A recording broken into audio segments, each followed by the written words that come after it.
እጅግ ቀዝቃዛ በሆነው አየር በጠዋት ተነስተናል። ለምን ካላችሁኝ ደግሞ ዛሬ ከመዲናችን አዲስ አበባ ወጣ ብለን ወደ ሆነ ቦታ ልወስዳችሁ ነው። ሲነጋ ፀሐይ በስተ ምስራቅ እንደሚወጣ ሁሉ እኛም ከኢትዮጵያችን ወደ ምስራቅ ክፍላችን እንሄድና 518 ኪሎ ሜትሮችን ተጉዘን ውብ ከተማን አሳያችኋለሁ። ቆይታችን እጅጉን ያማረ ነው የሚሆነው።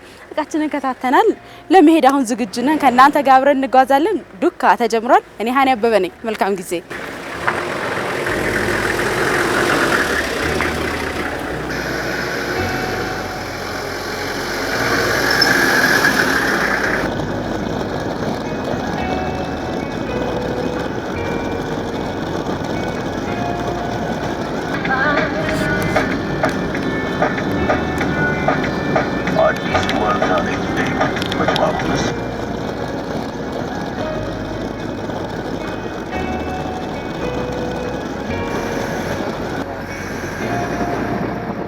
ሀገርን ለማወቅ በመኪና መጓዝ የተሻለ ምልከታን ይሰጣል። እኛም ጉዟችንን በመኪና አድርገናል። የፍጥነት ክፍያ መንገድን ጨርሰን ከአዳማ ከተማ 25 ኪሎ ሜትር ርቃ በምትገኘው ወለንጭቲ ከተማ ደርሰናል። ሞቃታማ የአየር ንብረት ለኑሮ የሚስማማቸው የበረሃ መርከብ በመባል የሚጠሩት ግመሎችን በመንገዳችን እየተመለከትን ነው። መተሃራ ከተማ የተቆረቆረችው በ1920 ዓመተ ምህረት ሲሆን በወቅቱ ጎቡ ተብላ ትጠራ ነበር።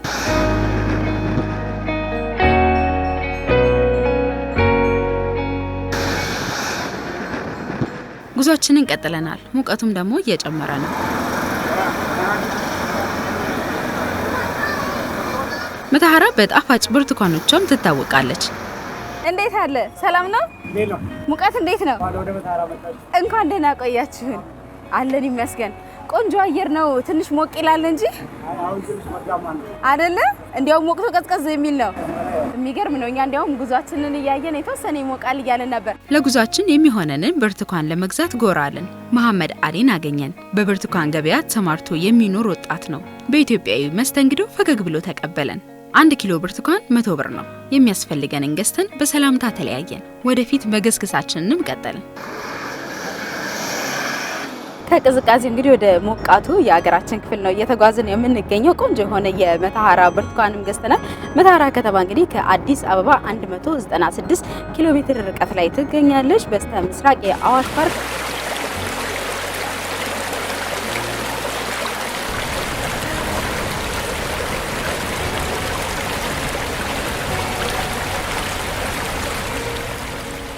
በስተምዕራብ በኩል በሰቃ ሐይቅ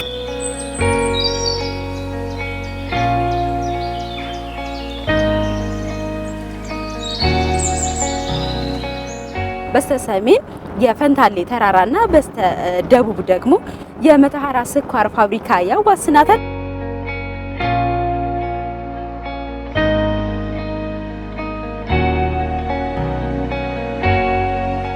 ሞቃታማ አየርን ተቋቁመው ደግሞ ንግድ ላይ የሚሰሩ በርካቶችን እንመለከታለን። ከድሬዳዋ ተነስቶ በጅቡቲ አድርጎ ወደ መሀል ከተማ የሚገባ በርካታ እቃዎችም ይህንን መንገድ ተጠቅመው ነው የሚንቀሳቀሰው። ወደ መሀል ሀገር የሚገቡ ከፍተኛ የሆነ የንግድ እንቅስቃሴ የሚታይበት መንገድም እንደሆነ እንመለከታለን። አሁን ግን መዳረሻችን ሩቅ ነውና ጉዟችንን እያሳየናችሁ እንቀጥላለን።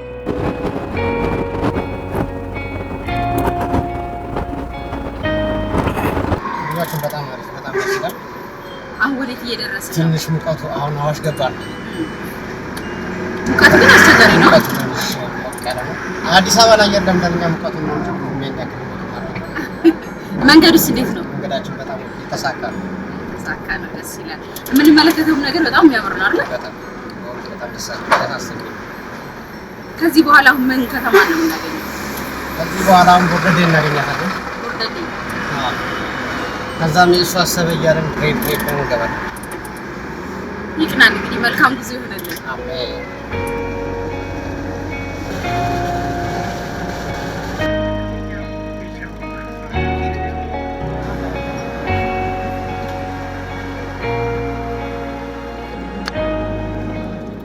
ዛሬ እንግዲህ ንጋት ላይ ከአዲስ አበባ ከአዲስ ዋልታ ግቢ የተነሳ ነው ጉዟችንን ነው ስናደርግ የነበረ። ድሬዳዋ እንዳልኳችሁ እንግዲህ ወደ 518 ኪሎ ሜትር ገደማ ከመሆኑ ጋር ተያይዞኛል ደግሞ መንገድ ላይ ለእናንተ ይሆናል ያልናቸው ቦታዎች ላይ አረፍ እያለን ስለመጣን ከመሸ ነው እየደረስን ያለ ነው። አሁን ወደ 12 ሰዓት ከ20 ገደማ ሆኗል። እጅግ ጥልፍልፍ የሆነው እንዲሁም ደግሞ ኢትዮጵያችን ውስጥ ከሚነሱ አስቸጋሪ ከሚባሉ መንገዶች መካከል አንደኛውን የደንገጎን መንገድ እየተሻገርን ነው። እሱን ስንጨርስ ደግሞ ውቢቷን የበረሃዋን ንግስት ድሬን እናገኛለን። መልካም ቆይታ እንዲሆንላችሁ እመኛለሁ። ዛሬ በጣም ትልቅ ድካም የሆነ ቀን ነው፣ ግን ደግሞ በርካታ ነገሮችን ስላየን ደስ ብሎናል። እንቀጥል።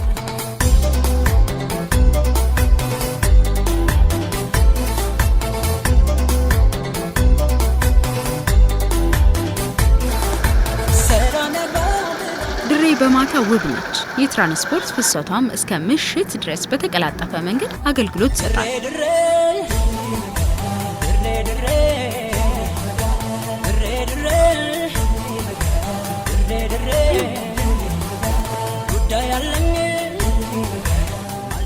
ከረጅም ድካምና ጉዞ በኋላ የሀገራችን መልክዓ ምድራዊ አቀማመጥ እያደነቅን ሄኒ ድንቅ አድርጎ እየሾፈረልን ከመሸም ቢሆን ድሬዳዋ ገብተናል።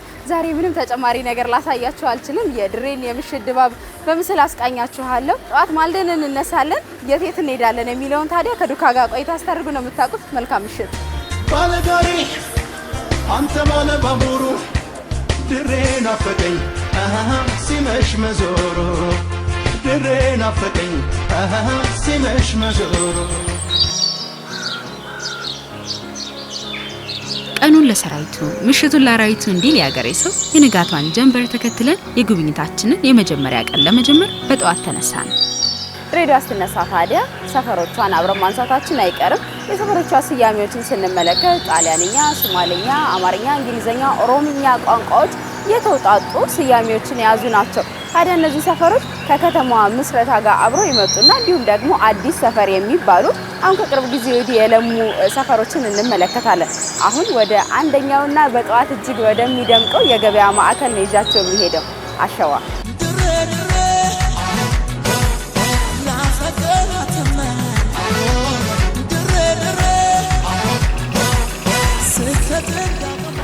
አሁን ደግሞ አሸዋ የሚባለው አካባቢ ነው ይዣቸው የመጣሁት። ታዲያ ይህ አካባቢ ሲነሳ በድሬዳዋ እጅግ አሳዛኝ የሆነው ጊዜ ማንሳታችን አልቀረም።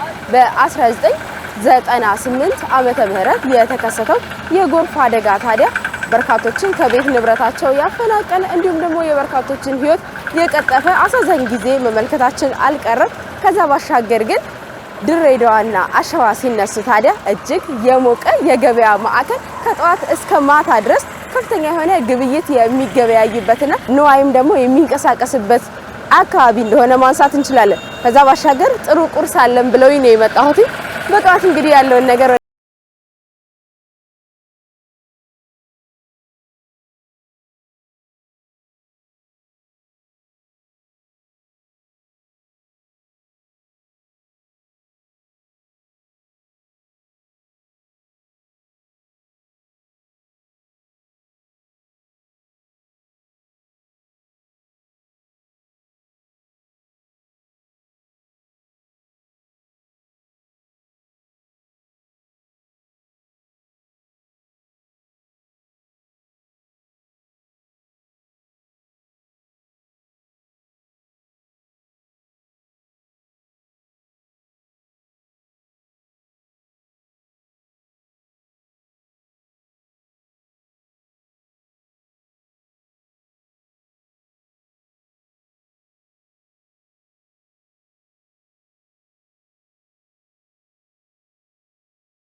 ቅመማ ቅመም ምናምን አረግበታለሁ እና ደግሞ የድሬዳዋ ሰው ፉል ነው የሚፈልገው ቁርሱ መብላት።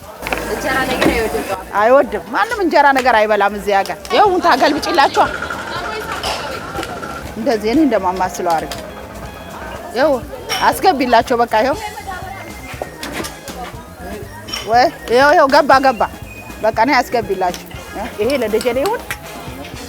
እሺ እንቺ ቃሪያሽ ጨምርልሻለሁ። 45 ሳህን ምናምን ይጥዳል ይሄ ማንደጃው ማለት ነው። እና በቃ በአቮካዶ የሚፈልግ ካለ በእንቁላልም ስልስ ምናምን እያልን እዚሁ ላይ ሰራ አድርገን እንሰጣቸዋለን። ሳህን የላትም ሉባባ ሳህን የለሽም? ሳህን ጣጭ ባዶ ቦታሽ እንዳይፋስ ጭስ እንዳይበዛብን ቀስ ብለሽ ይሄው ያች ተወዳጅ ምግብ ይሄው ደረሰ። የሁለት እንቁላሉ ማስገብ ድሬዳዋ ድሃውም ሀብታሙም እኩል ነው። እኩል ድሃውም ከሀብታሙ ጋር አብሮ በልቶ ጠጥቶ ነው። ፍቅር አለ። አንቺ በልተሽ አንዱ ጾም አያድርም እና እየበላሽ እያለ አንዱ መጥቶ ይበላል። ይሄ የሰው ነው ምናምን የለውም። ስለዚህ ደስ ይላል። ትለያለሽ ከሌላ ሀገር። አሁን አንቺ እየበላሽ ከሆነ አንዱ መጥቶ ቁጭ ብሎ ይበላል። ምንም የሰው ነው ምናምን የለውም። ስለዚህ ትመቻለች በሁሉም ነገር። ስያሜው ሴት ነው ይመጣው አሸዋ እንግዲህ አሸዋ አካባቢው አሸዋ ነው። ለዚህ ይሆናል እንጂ ያው በአካባቢው ያለው አሸዋ ነው። ይሄ ከዚህ ቀጥሎ አሸዋ ብቻ። ሁሉ ነገር ከዚህ ነው ተረክበው ወስደው ችርቻሮ ቢሸጡት። ፈለግሽ ነገር ከሰራሽ ያው ሰርተሽ መኖር ትችያለሽ። እዚህ ስራ ካልናክሽ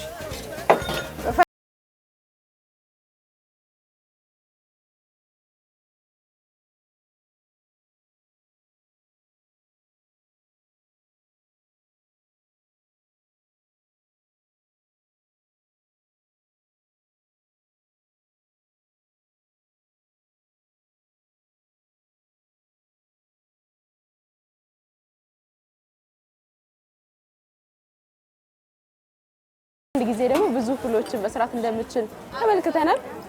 እኛም ቁርሳችን መጥቶልናል። ከሄኒ ጋር አብረን እየተመገብን ነው። የቀረበልን ዳቦ ለየት ያለ ነው። ምናልባት ሌላ ቦታ ላይ እንዲህ አይነት ዳቦ መመልከት የተለመደ አይደለም። አሸዋ በጣም ደስ ይላል። ለሚለፋ፣ ለሚጥር፣ ለሚተጋ ድሬ እጅግ ምቹ ከተማ ናት። በጠዋት ታዲያ እኛም ቆንጆ ፉል እየበላ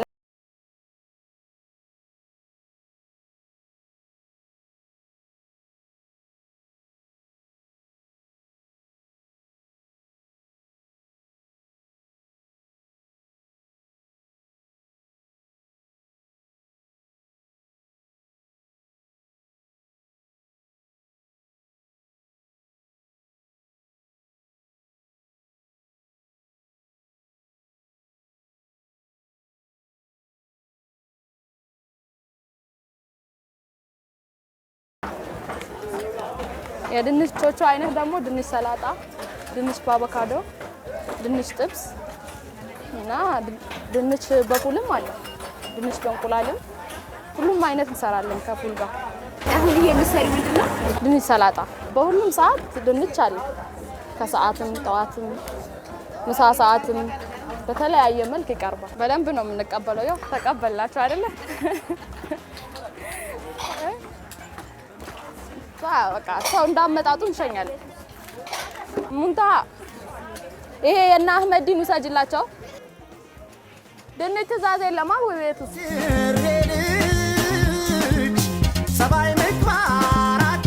ከአሸዋ ሳንወጣ ወደ ገበያው ገባን። ኪስን ሳይጎዱ በተመጣጣኝ ዋጋ የሚፈልጉትን ለመሸመት የአሸዋ ተራ ተመራጭ ነው። ስሜ ሰይድ አብዱራህማን ይባላል። ያው ድሬዳዋ ተወላጅ ነኝ። 5ኛ ሰፈር። ስለ አሸዋ ገበያው አሪፍ ነው። ከሌላ ቦታ ከታይዋንም ይሁን ከየትኛውም የገበያ ማዕከል የተሻለ ነው ብዬ ነው ማስበው። እንደኔ እንደ ገበያተኛ ከስተመር እንደመያዝ አይነት እና የተሻለ ቦታና የተሻለ የጫማ ግብይት ይኖራል ብዬ ማስብባቸው ቦታ ናቸው እንደኔ ማለት ነው። በፈለግሽ ዋጋ ባይሆንም ያው እንደየከስተመሩ ነው። ምናልባት ያው ሳቲስፋይ ሆኖ የሚሄድበት ሰው ይኖራል።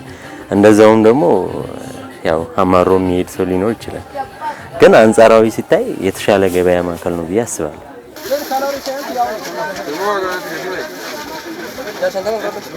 አነስ ያለ የአትክልት መሸጫ ስፍራ ድሬዎች ኩድራ ሲሉ ይጠሩታል። ኩድራ አፋን ኦሮሞ ቃል ሲሆን አትክልት የሚል ትርጓሜንም ይሰጣል። ከአትክልት እስከ ቁሳቁስ ድረስ መገበያየት ወደሚያስችል ዘመናትን ወደ ተሻገረ ግዙፍ የንግድ ማዕከል አቀናን።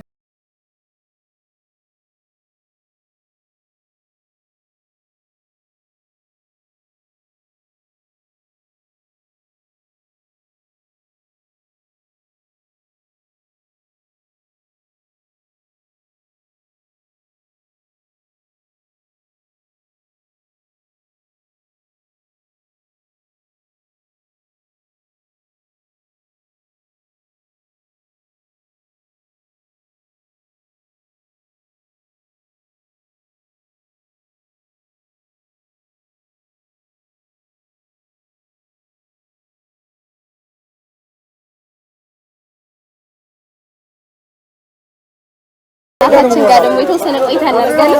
አትክልት ነው የሚሸጡት። አሁን ለምሳሌ ድሬዳዋ ላይ ያሉ ስያሜዎችን ስንመለከታቸው ደግሞ መሀል ሀገር ላይ የማይነገሩ ቃላትን እንሰማለን። ለምሳሌ ይሄ ኩሩምባ ነው የሚባለው። አዎ ኩሩምባ ካቢች ይባላል በእንግሊዘኛ። አዲስ አበባ አሁን ይሄ ጥቅል ጎመን በሚል ነው የሚታወቀው። ድሬዎች ግን ኩሩምባ ሲሉ ይጠራሉ። ስለዚህ በርካታ የሆኑ ቃላቶችን እንመለከታለን። ቀፊራ ምስረታውን ታሪካውን ደግሞ ከእሳቸው ጋር ነው ቆይታ የምናደርገው። ኡማ እስኪ ሙሉ ስሙትን ያስተዋውቁ። እኔ ፋጡማ ሞር እባላለሁ።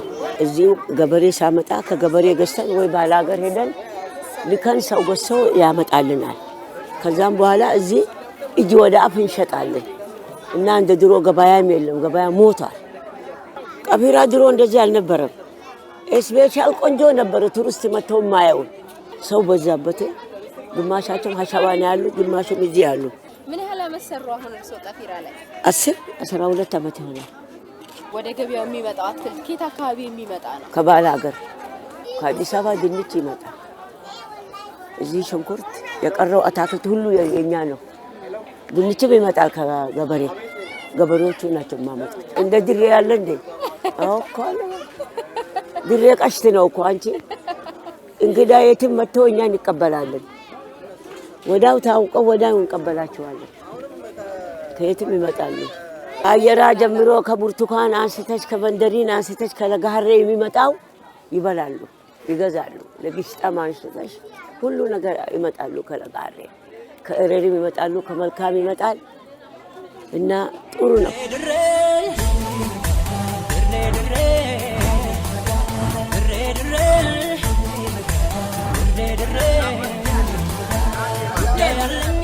ጣዕሙ ይለያያል። ገባሽ? ይኸው እኔም ልቅመስልሽ። አዎ በጣም ጣዕሙ ይጣፍጣል። ስዊት በጣም አሁን ይሄ አምበሾክ ነው የሚባለው። ይሄኛው አምበሾክ፣ ይሄንም አምበሾክ ነው የሚባለው። ጣዕሙ ትንሽ ጎምዘዝ ነው የሚለው። አምበሾክ ማለት እኛ ግሽጣ የምንለው አለ። ግሽጣ ሌላ ነው፣ ሌላ ዘር ነው እሱ። ግሽጣ ማለት እዚህ ውስጥ አለ፣ ሌላ ዘር ነው። ያውና ይሄ ነው ግሽጣ የሚባለው። ይሄ ይሄ ግሽጣ፣ ይሄ አምበሾክ። አምበሾክ እንግዲህ ይሄኛው ሾክ ስላለው መለከት በደንብ ሾክ አለው። አምበሾክ የተባለው ለዛ ይመስለኛል። ማንጎም አለ፣ አቮካዶ ከደቡብ ነው የሚመጣው። እዚህም ሀረርጌም አለ፣ ድሬዳዋ ከውርሶ በላይም አለ፣ ሰርከማ ከዛ ይመጣል።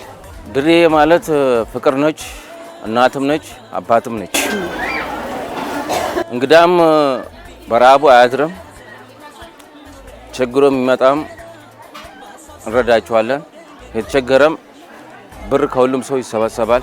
5 ብር ያለው፣ 10 ብር ያለው፣ 50 ብር ያለው እርዳታ ለዛ ነው። ቀፊራ ላይ ልክ እንደ መርካቶ ሁላ የተለያዩ ማርኬቶች የተለያዩ እቃዎችን እዚህ የሚገኝበት ቦታ ነው። ከጥራጥሬ፣ የእህል ዘር፣ የአትክልት ፍራፍሬዎች፣ ልብሶች ቀፊራ ውስጥ ተገብቶ የሚታጣ ምንም ነገር የለም።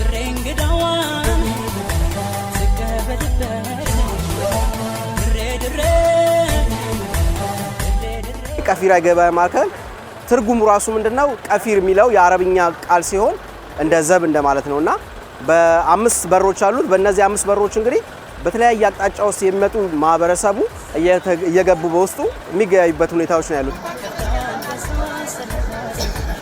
ደረጃ ታደሰ እባላለሁ። እንግዲህ በድሬዳዋ አስተዳደር አስጎብኝ ነኝ።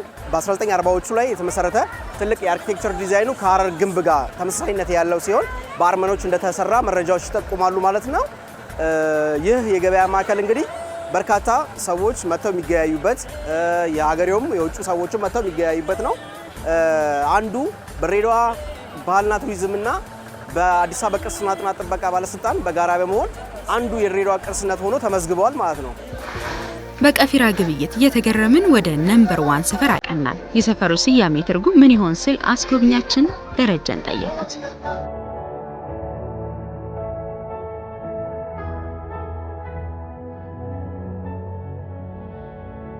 የዛን ጊዜ እንግሊዞች ሲመጡ መጀመሪያ ያረፉት እዚህ ነበር እና ነምበር 1 የመጀመሪያ ቁጥር እንደሰጡት ነው መረጃዎች የሚጠቁት ማለት ነው። ልክ ሲመጡ ያረፉትም እዚህ ሰፈር ስለነበረ ይሄንንም የመካነ መቃብር ቦታ እዚህ ቦታ ላይ ለማሰረት የፈለጉት ማለት ነው። ይሄ ምንድነው ኃይለ ሥላሴ በ1936 ወደ እንግሊዝ ሀገር ያው የዛን ጊዜ ላይ ጣሊያኖች ወደ ኢትዮጵያ መጥተው ድጋሚ በወረሩ ሰዓት ላይ ኃይለ ሥላሴ የወታደር እርዳታ ለመፈለግ ወደ እንግሊዝ ሀገር የተሰደዱበት ሁኔታ ነበርና እሳቸውን ከአዲስ አበባ መጥተው በዚህ በጅቡቲ በኩል ነበር የሄዱት ወደ እንግሊዝ ሀገር ማለት ነውና ለምንድን ነው የሄዱት? በ1936 ሲሰደዱ የወታደር እርዳታ ወይም ደግሞ ሰፖርት ፈልገው ወደ እንግሊዝ ሀገር ተሰደው ነበርና በጅቡቲ በኩል የመጡት ወታደሮች ነበሩ። ነምበር 1 የሚባል ቦታ ላይ ነበር ያረፉት ያኔ ላይ ማለት ነውና ለኢትዮጵያ ነጻነት ብለው ራሳቸውን መስዋዕትነት የከፈሉ 70 ብላክ አፍሪካን 3 የእንግሊዝ ፓይለቶች ናቸው። እንግዲህ እነሱ ይሄ ግሬቭ ወይ ደግሞ መቃብር ቦታ አፍሪካን ዋር ሴሜትሪ እንለዋለና የዛን ጊዜ እንግዲህ መስዋዕትነት ከፍለው ኢትዮጵያን ከጣሊያን ወራሪ ኃይል ነፃ ለማውጣት መስዋዕትነት የሆኑ ናቸውና እነሱን ለማስታወስ እዚህ ቦታ ላይ ይሄን ነገር እንዲሰራ የተደረገው ማለት ነው።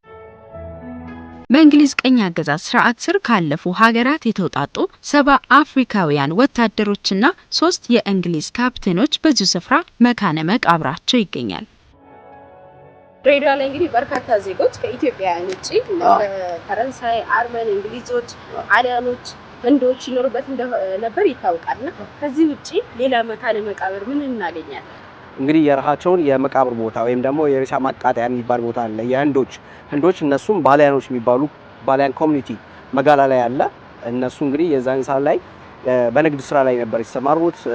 የአልባሳት ጨርቃ ጨርቅ፣ የተለያየ ቅመማ ቅመም ነበር እያመጡ እዚህ እየሸጡ የነበሩትና እንግዲህ ሲዋለዱ እዛ አካባቢ ላይ እንግዲህ ማህበረሰብ ተፈጠረ። እስቲል ሰፈሩ በእነሱ ስያሜ ይጠራል። ባሊያን ሰፈር እየተባለ ይጠራል ማለት ነው። ምንድነው ለየት የሚያደርገው ይሄ ሬሳ ማቃጠያ? ከምስራቅ አፍሪካ በሁለት ቦታዎች የሚገኘው አንደኛው ኢትዮጵያ ለዛውም ድሬዳዋ ላይ፣ ሌላው ደግሞ ኤርትራ ውስጥ ይገኛል ማለት ነው።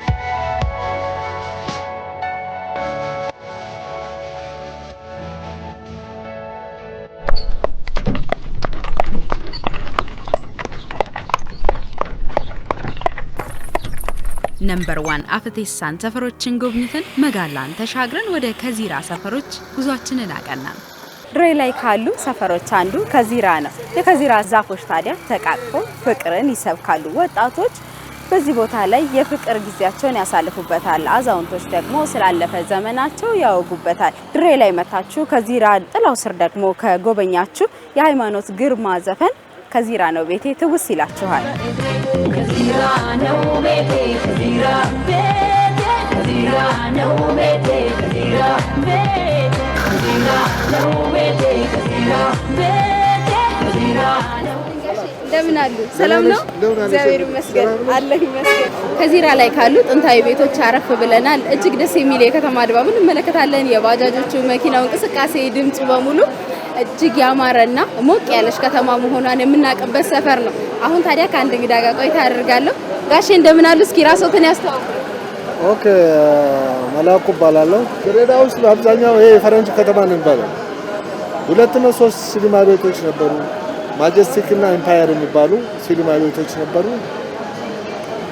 እዚያ እንግዲህ ሁልጊዜ ፊልም እንደታየ ነው። ፊልም ይታያል። የደስታ ከተማ ነች ድሬዳዋ።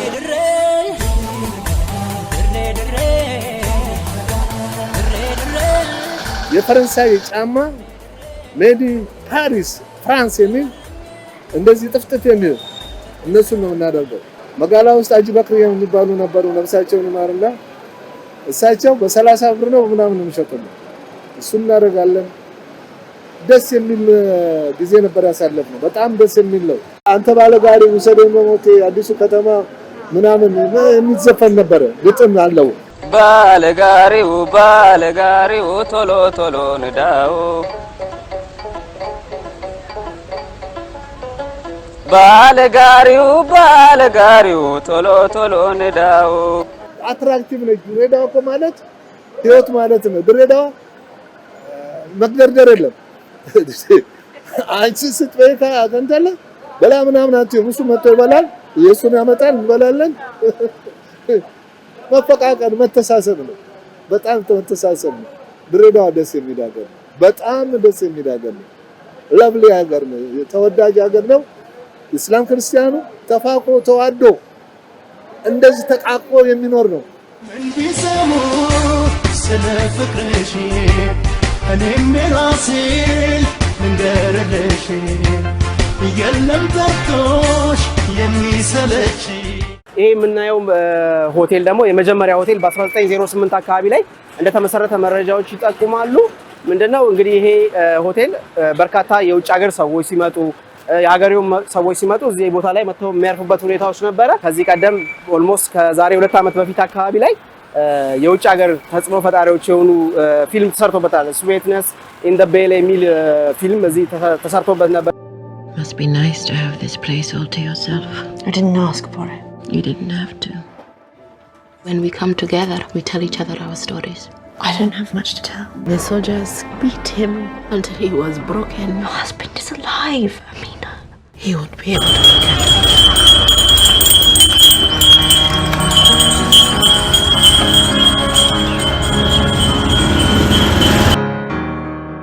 ቋንቋ የአረበኛ ቋንቋ ሲሆን ከዚራ ማለት ከተማ ማለት ነው እና ከዚራ ከሌሎቹ ቀበሌዎች ልዩ የሚያደርጋት በመጀመሪያ ከምድር ባቡር ዝርጋታ ጋር በተጀመረ ሁኔታ የውጪ የምድር ባቡር ሀዲድ ዝርጋታው በውጪ ሰዎች የተጀመረ ስለነበረ የውጪ ሰዎች መጀመሪያ እዚች ቦታ ላይ ከተማ ከተሙ።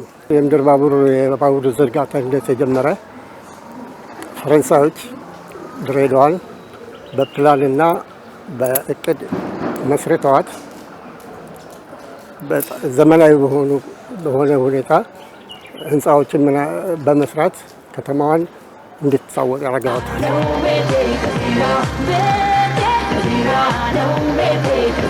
ግሪኮች ግሪክ ቤተክርስቲያንን መሰረቱ። ጣሊያኖች ደግሞ ሲኒማ ቤትን መሰረቱ። እንዲሁም ልዩ ልዩ ህንፃዎችን እዚህ ጋር እንደምናየው የአይሁዶች የሰሩት ቤት አለ። እንደ አውሮፓ አቆጣጠር 1925 ዓመተ ምህረት በአይሁዳውያን የተሰራ ቤት ነው። በዘመኑ ዘመናዊ ህንፃ የነበረ ነው።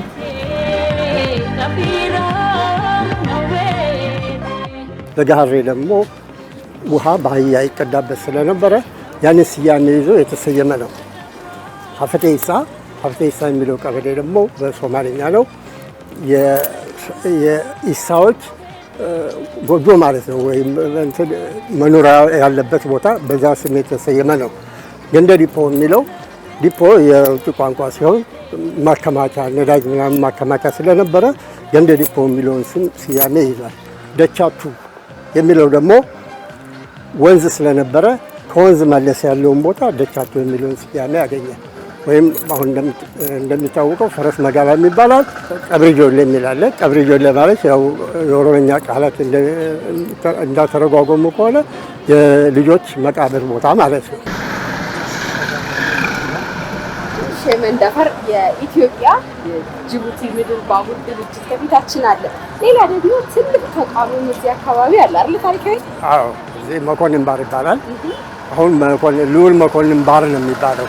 ይሄ ቦታ ቀደም ሲል አንድ ጣሊያናዊ ግለሰብ በሆቴልነት ይጠቀምበት የነበረ ቦታ ነው። ይሄ ቦታ ቀደም ሲል በሌላ ስም ነበር ይጠራ የነበረው። ጣሊያኑ ጃንሆይ ለጉብኝት ወደዚህ መምጣታቸውን ያውቅ ስለነበረ በትልቁ ልዑል መኮንን ባር የሚል ጽሑፍ አጽፎ መብራት እንዲበራበት አድርጎ ጃንሆይ ልክ ከምድር ባቡር ደርሰው ሲወጡ እንዲያዩት አድርጎ ካስቀመጠ በኋላ ልክ ሲወጡ ሳዩ በጣም ደስ ብሏቸው ይሄ በቃ በልጃቸው በሚወዱት ልጃቸው ስም ስለተሰየመላቸው ስያሜውን ተቀብለው ለጣሊያኑ በሆቴልነት እንዲጠቀምበት ፈቀዱለት።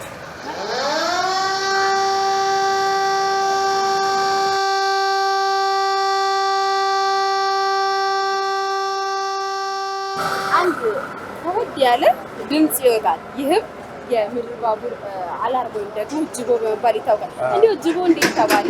የሚጮህበት ሰዓት ደግሞ የትኞቹ ሰዓት ላይ ነው የሚለው ይገርም። ይሄ ጅቦ የሚለው አላርም የሚጮኸው የስራ ሰዓት መግባኛ መውጫ ሰዓት ላይ ነው። ሰራተኞች ምድር ባቡር የመጀመሪያው ለአንድ ሰዓት ሩብ ጉዳይ ይጮሃል። ያም ሰራተኛው ከእንቅልፍ ላይ ያለም እንዲነሳ መንገድ ላይም ያለው እርምጃውን እንዲጨምር ለማድረግ ነው። ልክ አንድ ሰዓት ሲሆን ሁሉም ሰራተኛ ጠዋት በአንድ ሰዓት ላይ ስራውን ይጀምራል። የሁለተኛው 6 ሰዓት ላይ ነው። እንትና 5 ተኩል ላይ 6 ሰዓት ላይ ነው የሚጮኸው። 6 ሰዓት የምሳ ሰዓት መውጫ ሰዓት ላይ ይጮሃል።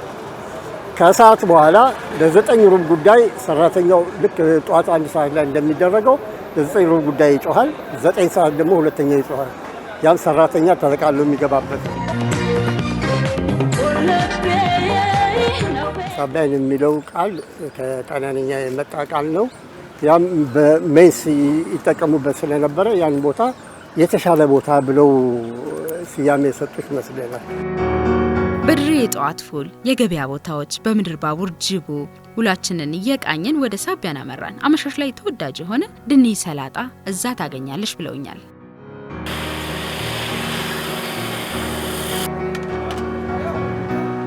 ስፔሻል አቴኖ ድንች ሰላጣ በሚባለው ነው የሚታወቀው። ያለው ሳቢያን ነኝ። ሳቢያን ማደያ ድንች ሰላጣ አለ፣ ኖርማል አለ፣ በእንቁላል አለ፣ በሙዝ አለ፣ በሙዝ በአቮካዶ አለ፣ በሰርዲድ በእንቁላል አለ፣ ስፔሻል አለ፣ በአትክልት አለ፣ በሁሉም አለ። ድሬዳዋ በጣም ጥሩ ናት። የሚሰራበት ሰው ካለ ይሰራባታል እና ጥሩ ነው። እንደምታየው እንግዲህ ሰላጣ በብዛት ያው ሰው አትክልት ነገር ይጠቀማል። ሰው በጣም የሚፈልገው ሰላጣ ስለሆነ ሰላጣውን በጣም ይጠቀማል። አመሻሽ ላይ የትኛውም ቦታ የሚጠቀሙት ያው ሰላጣ ነገር ነው። የምታያቸውን አትክልቶች እነዚህ በተለያዩ መጠን እንደየሰው ትዕዛዝ አቀርባለሁ እና ደግሞ ያው ቶሎ ይደርሳል። በዚህ ላይ ፍሬሽ ነው። ከሰው በጣም ይጠቀመዋል፣ ይፈልገዋል። አንድ ትዕዛዝ አሁን በስንት ደቂቃ ድረስሽ ለከስተመሮች ታደርሻለሽ? በ5 ሰከንድ ፈጣን ነው። ሰው ስለሚበዛ ፈጣን እያልኩ ነው የምሰራው። እሺ ድሬ ያው ሁሉም ነፃ ነው። እንግዳም ይሁን እንግዳም ባይሆንም ሰው በጣም በቃ ብዙም ይሄን ታህል እንትን የሚል ሰው የለም፣ ጨናነቅ ሰው የለም። ጥሩ ነው።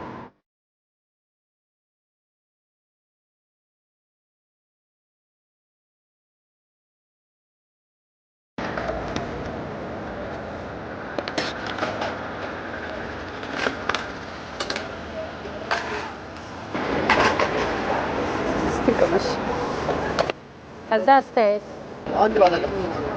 እሺ ድሬ አመሻሽ ላይ ነው የምንገኘው። ሳቢያን ታዲያ አቴኑ ጋር አረፍ አለንና ቆንጆ የሆነ ድሬዎች በጣም የሚወዱት እንግዶችን ደግሞ መተው የሚመገቡት ድንች ሰላጣን እየበላሁ ነው የምገኘው።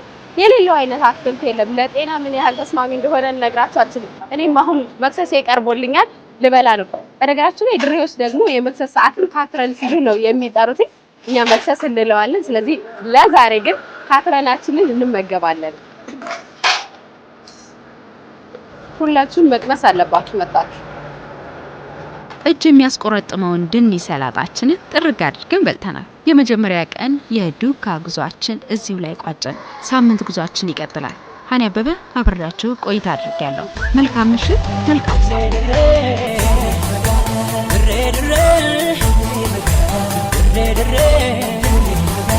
ጉዳይ አለኝ አልጨርሰም